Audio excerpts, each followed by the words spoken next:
Welcome back. ഞാൻ നായകനായ അൻപോട് കൺമണി എന്നുള്ള സിനിമ കണ്ട് അൻപോട് കൺമണി സിനിമയിലെ പേര് തമിഴ് പേരായിട്ട് തോന്നും. അതിൻ്റെ മലയാളം എന്ന അൻപോട് എൻ്റെ കുട്ടിക്ക് അങ്ങനെ മലയാളം അറിയുന്നുണ്ടെങ്കിൽ ഒന്ന് കമന്റ് ചെയ്യും. അൻപോട് കൺമണി എന്നുള്ള സിനിമയെ പറ്റി പറയുകയാണെങ്കിൽ സിനിമ സാധാരണ ഒരു നാട്ടും പ്രദേശത്തിലെ കഥയാണ് ഈ സിനിമയിൽ ഉൾക്കൊള്ളിച്ചത്. ഈ സിനിമയിൽ ഒരു കംപ്ലീറ്റ് കാര്യം മലബാർ സ്ലാങ് അടിക്കുന്നുണ്ട്. മലബാർ ഭാഗത്തുനിന്ന് ഈ സിനിമ എടുത്തെന്ന് തോന്നുന്നു. ഈ സിനിമയിലുള്ള ഒരു സാധാരണ നാട്ടുമ്പുറത്ത് ഗ്രാമപ്രദേശത്ത് എല്ലാം നടക്കുന്ന ഒരു കഥ. ഒരു ഗ്രാമപ്രദേശത്ത് കല്യാണം കഴിഞ്ഞ് പിന്നെ അവിടെ പെണ്ണുകാണ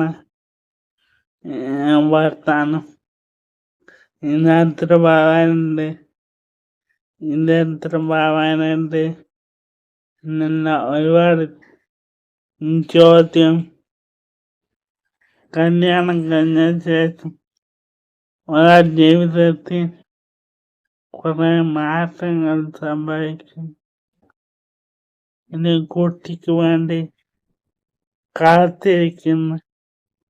അങ്ങനെ കുട്ടി ഉണ്ടായ ശേഷം എന്താ വിഷമങ്ങളും അതെല്ലാം ഈ സിനിമയെ കാണിച്ച് അതും നല്ല ഒരു സിനിമയായിട്ട് എനിക്ക് തോന്നി.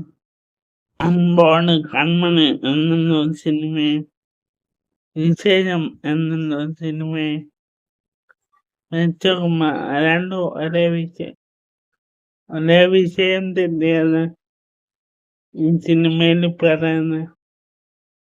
പക്ഷേ എന്നാലും എനിക്ക് കുറച്ചുകൂടി ഇഷ്ടപ്പെട്ടത് അൻപോട് കൺമണി എന്നുള്ള സിനിമയും. പക്ഷേ ഈ സിനിമ രണ്ടും തമ്മിൽ ഒരുപാട് വ്യത്യാസമുണ്ട്.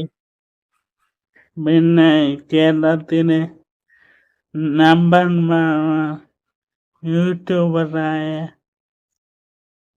KN bro